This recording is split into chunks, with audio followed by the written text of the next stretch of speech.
You ever work the night shift at a Home Depot where no one comes in, but things still move on their own? Where the forklifts roll without drivers and aisle 17 is padlocked with chains older than the store itself? I took the job because it paid well and I needed the hours, but I didn't read the fine print. Turns out, there are rules here, and breaking even one of them means something wakes up in the lumber section. The help wanted ad was printed on actual newspaper.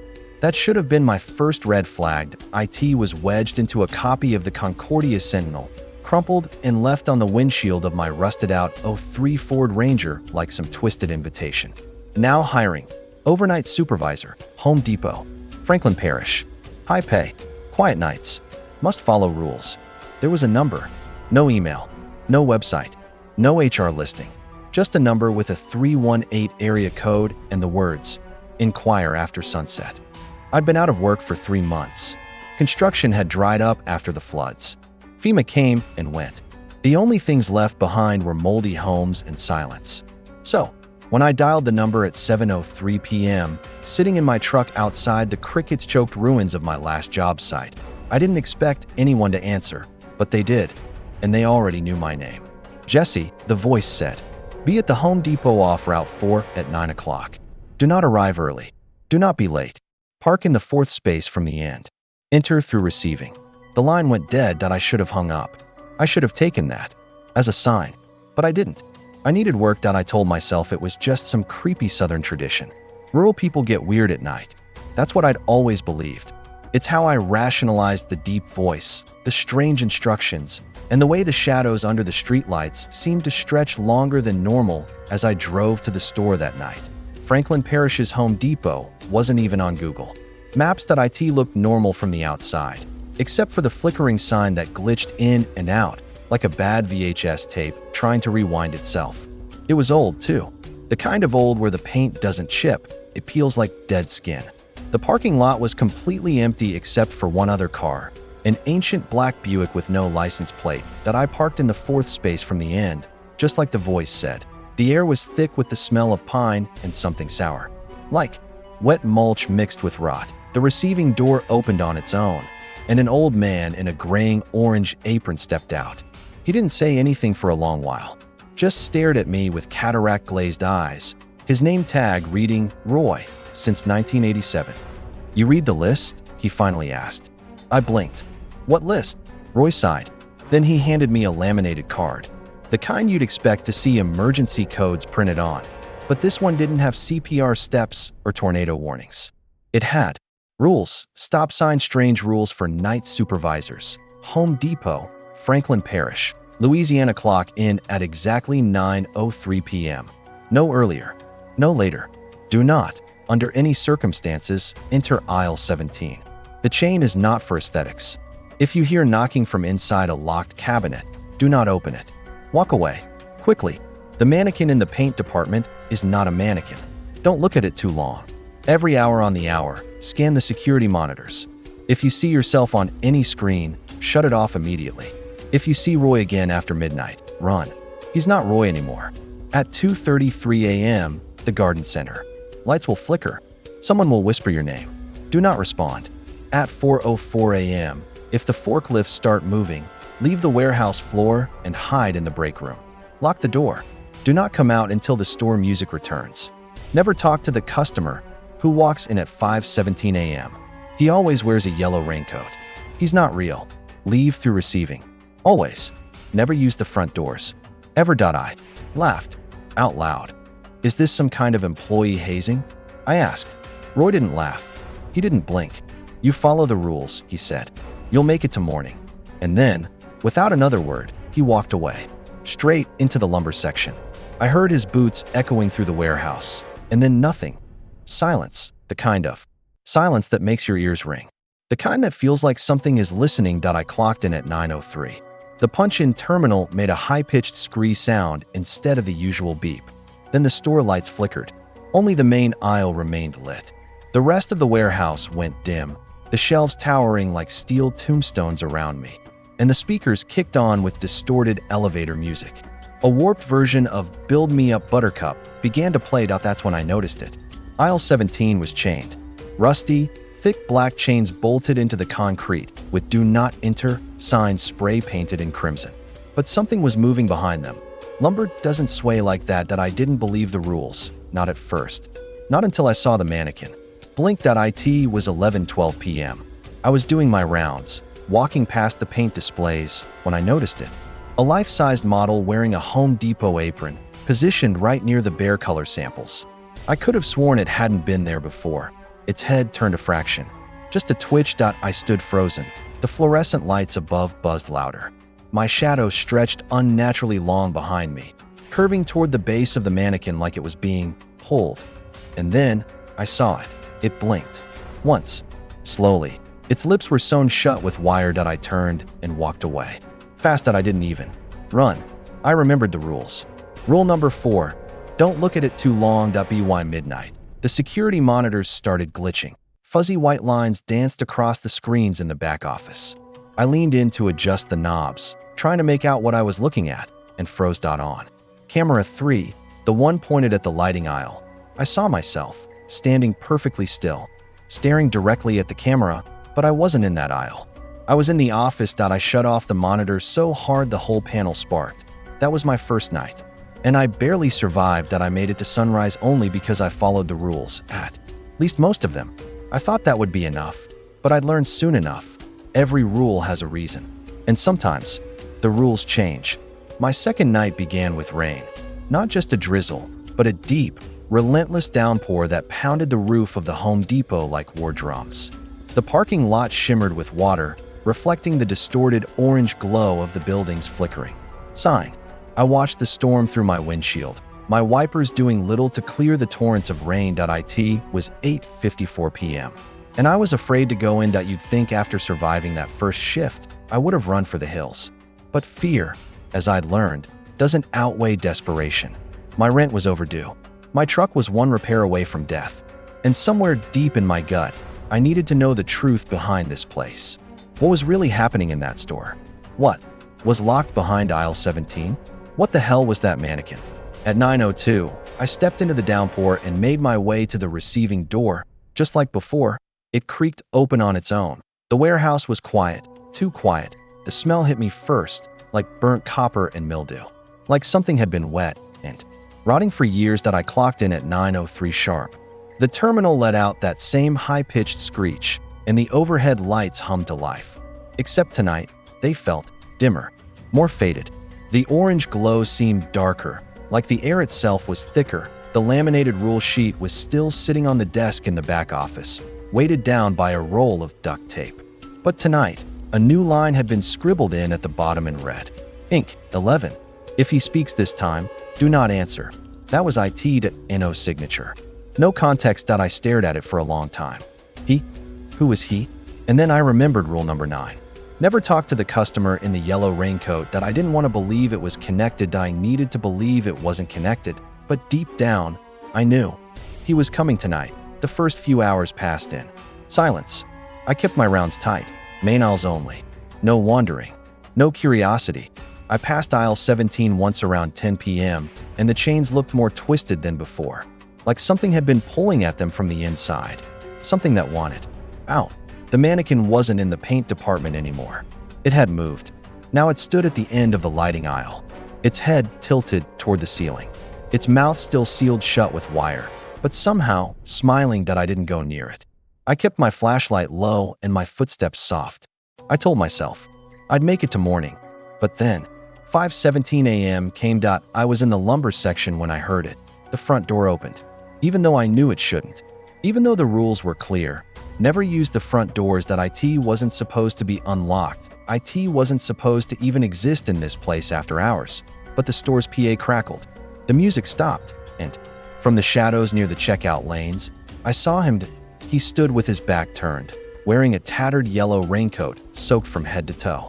His hands were pale and long, fingers slightly too bent. He didn't move. He just stood there, facing the customer service desk, breathing. I froze. My body screamed to hide, but something deeper, colder, told me to stay still. And then, he turned. I saw his face. Or what should have been a face. There were no eyes, just deep black pits. His mouth moved, but no words came out. only gurgling, like someone talking underwater. Then, he took a step toward me and spoke. Jesse. My name. My name came out of his mouth like a growl wrapped in static. The lights above flickered violently. I squeezed my eyes shut. Don't respond. Don't respond. Don't respond. I remembered the new rule. If he speaks this time, do not answer. He said my name again. Louder. Closer. The gurgling mixed with a metallic screech that rattled my molars. The my breath caught in my throat. I could feel him, right next to me. His presence was thick and electric, like static charging the air around my skin. I stayed silent. And after an eternity, he left. No footsteps, no sound, just vanished. The lights returned. The music came back on. Only this time it was some warped version of Country Roads, sung off-key and slowed to a crawl. I collapsed in the lumber aisle, hands shaking. That was Rule 9. And I hadn't broken it, but I had come dangerously close. When I returned to the office, another message had been left. Not typed, not written, carved into the desk. Next time, he won't ask. That was when I realized something horrifying. The rules weren't just static. They were changing, reacting, learning. Me. They weren't a safety guide. They were a test, and I had just barely passed it. I didn't sleep the day after the raincoat man visited. I lay in bed with the blinds drawn and every door in my trailer locked. I stared at the ceiling for hours, listening to the wind rattle the thin metal walls and the distant sound of bayou insects buzzing like static. My skin itched. My heartbeat didn't slow. Not once. Every time I blinked, I saw him. The pale, eyeless face, the waterlogged yellow coat dripping onto the tile. The way he said my name like he knew me. Like he'd been watching me before I ever stepped foot in that cursed store. But even worse than him was the memory of what I read when I got back to the store the next night. That IT was 9:02 again. The rain had stopped, but a low fog clung to the trees outside the Franklin Parish Home Depot. The kind of fog that felt alive. Watching. Breathing. I stepped out of my truck with leaden legs, the laminated rule card folded in my back pocket like a talisman. But I was starting to doubt the rules protected me anymore. Something inside that building was changing. The receiving door creaked open for the third time this week. As I stepped into the warehouse, the silence hit me like a wall. It wasn't just the absence of noise. It was hungry silence. That pressure in your ears right before something bad happens. That I clocked in at 9:03, but the machine didn't screech this time. Instead, it whispered, "One down." Back in the office, a new note waited on the desk. This one wasn't carved or written. It was typed on old receipt paper, like it had come from one of the customer service kiosks. But no one had been near those. The front door had been locked. I checked. The note read, "Tonight, aisle 17 opens. You've proven worthy, but rules evolve. Observe or perish." That was IT.NO's signature. No logo, just the number 17 burned. Into the corner I walked slowly through the dimly lit aisles, flashlight in hand. Everything felt too still, like the air had stopped circulating. The tools on the shelves looked just a little off. Hammers hung at crooked angles, their heads twisted slightly as if they were watching. The power saw seemed louder, hungrier. Their cords stretched like tentacles. I rounded the corner to aisle 17. The chains were gone. Not broken, not cut, gone. The air beyond that aisle was black. Pitch black. Not darkness like shadows, but absence. Like the aisle didn't exist anymore in the same dimension. Like stepping into it would mean stepping out of reality. I hesitated at the threshold, and then I heard the voice again. Jesse. But it wasn't the raincoat man this time. This voice was smaller, feminine, broken. "Please help me." My throat clenched and I should have walked away. I should have followed rule number 2. Do not, under any circumstances, enter aisle 17. But the rules were evolving, and now I was being invited. The aisle was longer than it should have been. I stepped in, 1 foot past the line where the chains had been, and suddenly the world shifted. My flashlight flickered violently, its beam bouncing erratically off shelves that twisted and breathed. The tile floor beneath me felt soft, like old flesh. The shelving units curved overhead, forming something like a tunnel. Products were no longer recognizable. Where paint buckets should have been were glass jars filled with floating eyeballs. Where 2x4s should have been were limbs, wrapped tightly in plastic, labeled with prices. A blinking sign hung overhead, reading, "Midnight. Madness Sale, All Souls Final." I backed up a step, heart hammering, and then the floor buckled. I fell. Not like tripping, like being sucked downward into the tile. I landed in darkness, my flashlight spinning away. The air was thick, syrupy, almost alive, and that's when I saw her. A woman, curled in the corner of what looked like a maintenance crawl space beneath the store. Her face was pale. Her orange apron was stained with something dark. Her name tag read Danielle. She was crying. Her voice came out in ragged whispers. "You shouldn't have come in here." I froze. "Danielle." I managed. She looked up, and her eyes weren't eyes anymore. They were just holes. Ragged sockets filled with black fluid. "They told me the rules too," she said. "I broke just one. Just one." The ground beneath her cracked open, and arms emerged. Pale, gray, rotting arms, with fingers far too long and bent at impossible angles. They wrapped around her and dragged her into the floor. Her screams echoed for only a second. Then silence, the kind that makes your brain ish. I woke up in the break room. I don't know how I got there. The clock said 3:06 a.m. The lights were off. The break room TV was showing footage of me sleeping. But it wasn't from security cams. It was from behind me. As if something had been filming me over my shoulder. I stood up, but my limbs felt wrong. Like my arms didn't remember how to move. Like something else had borrowed them and returned them slightly wrong. I stumbled to the sink. Looked into the mirror. My reflection blinked out of sync. The rules aren't for protection. They're rituals. Appeasements. And I was starting to think they weren't made by humans. Not really. Who the hell was Roy? Why did his name tag say since 1987 if he looked like a man? Born before the Great Depression? And why? On the new laminated sheet that appeared in the office at 4 a.m., did it now say this? Updated rule number 2. You may now enter aisle 17, but never leave anything behind. Not even a memory. The page smelled like ASH. At 4:44 a.m., the forklifts began to move. Like the rules said, I locked myself in the break room. But through the window, I saw them weaving in and out of aisles, knocking over displays with violent force, their headlights glowing red. And in the driver's seat of every forklift sat a faceless mannequin. Not the same one from the paint department. Copies, mass-produced. Watching, chattering their wire-sealed mouths in rhythmic patterns like teeth. Grinding against rusted metal. I sat in that break room for 20 minutes, curled under the sink, counting the hums of the fluorescent lights like they were heartbeats. And then the store music came back on. If I had a hammer, played over the speakers. Warped, slowed, and slightly off-key. I emerged into a store that was changed. Aisle 17 was gone again. In its place was aisle 7 doubled. There were 2 aisle 7s now, side by side, mirroring each other perfectly. The store isn't a store, it's alive. It rearranges itself. The aisles move. The rules mutate. The things in the shadows get closer every night. And I think, it wants me to stay. Forever. As I clocked out at 6 a.m., something new had been etched into the side of the punch terminal. A phrase. Over and over. No one leaves on a Sunday. No one leaves on a Sunday. In 01, that's when I remembered something. That chilled me to the bone. Tomorrow was Sunday, and I had one more shift. The final night. Everything ends here Sunday. The word felt heavier now. Not just a day of the week, but a warning. A countdown. A sentence. My trailer felt colder that morning after I barely escaped the horrors of aisle 17. I didn't sleep. I didn't eat. I just stared at the laminated rule sheet I'd stolen from the store, wondering if it meant anything at all anymore. Because something had changed. The rules weren't rules anymore. They were requests.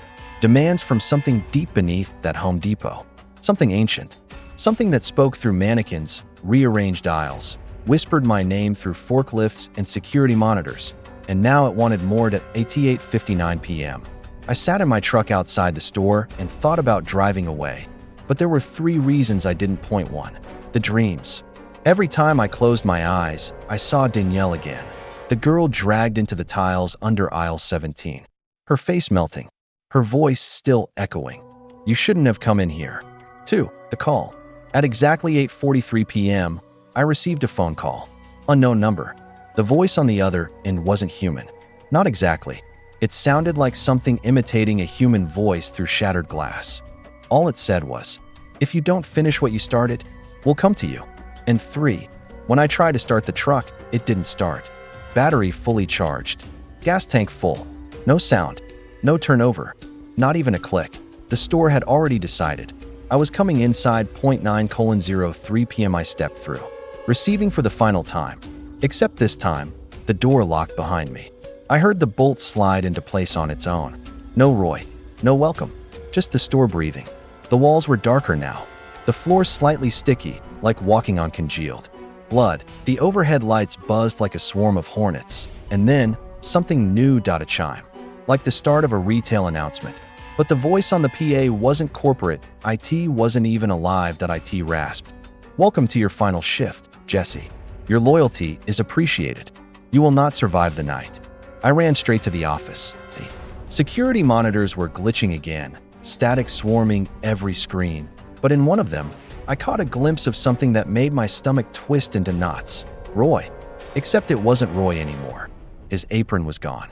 His face was folding inward, flesh sloughing off in ribbons. His mouth wide open, revealing a ring of teeth that shouldn't fit inside a human jaw. His legs bent backward like a spider's, and his fingers dragged along the concrete like hooked wires that he was moving through aisle 7. Both of them.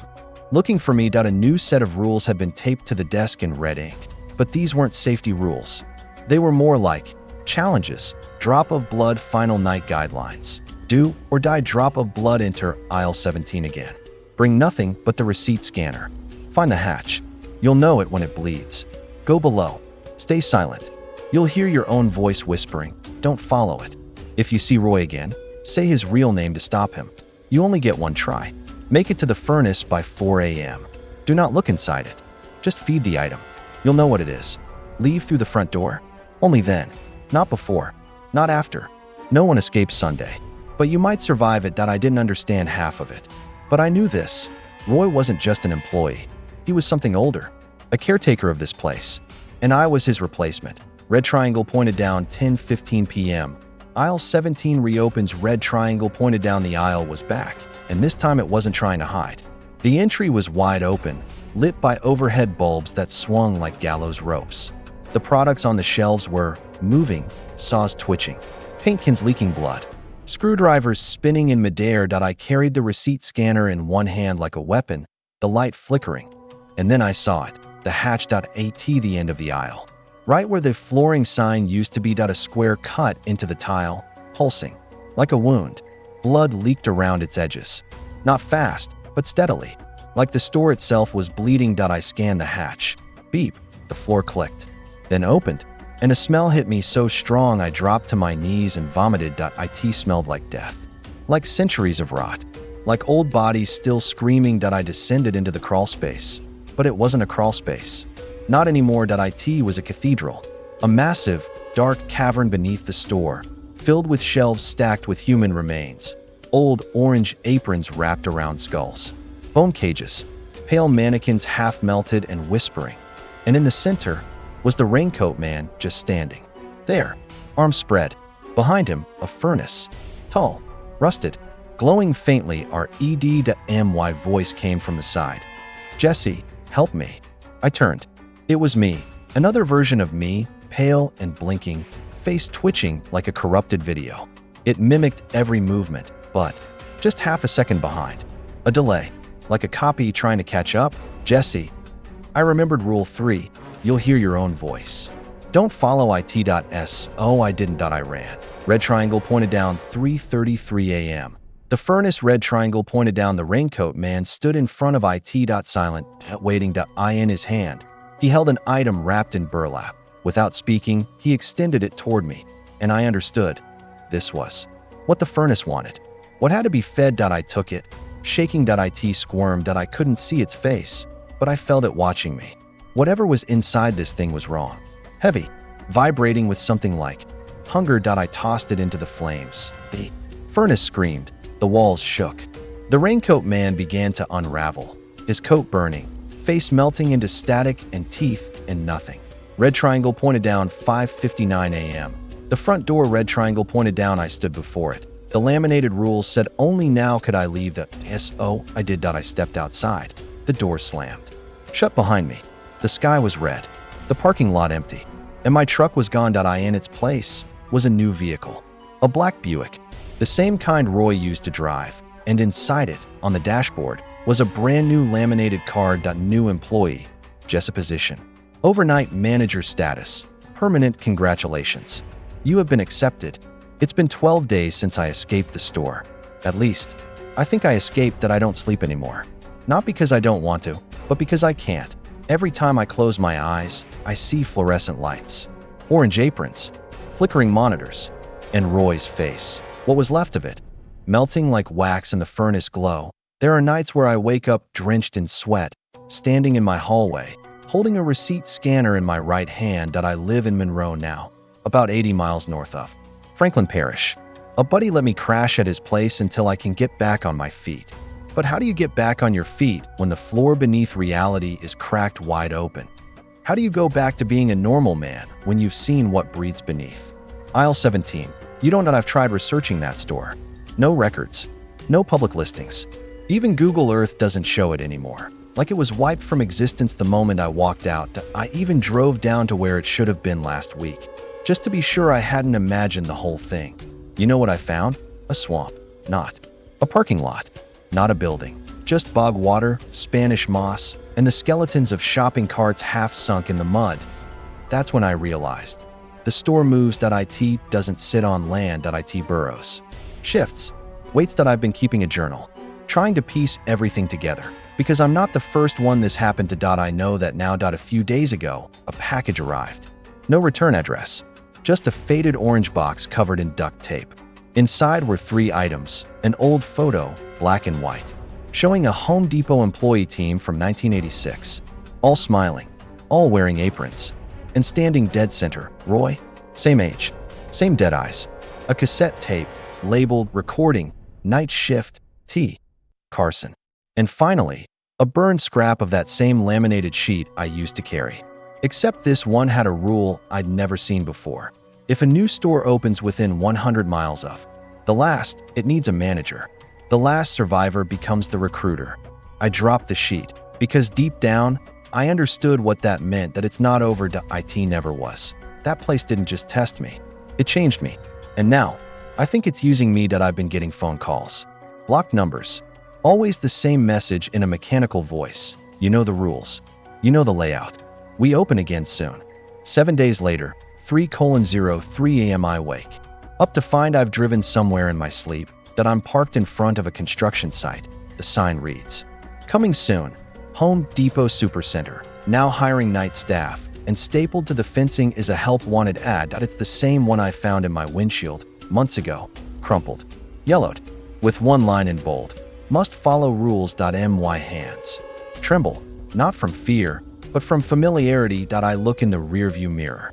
My eyes are different, darker, older. I touch my apron. It's back on me, orange, wrinkled. Name tag stitched perfectly into place. Jesse, since 2024. I didn't put it on. That's when I see him. A man, maybe 30 years old, walking toward the fence in the fog. He stops when he sees me. Nervous, confused, he calls out, "Hey, is this the place that's hiring?" I smile, tired, hollow. I reach into the glove compartment, pull out a laminated card, and hand it through the window.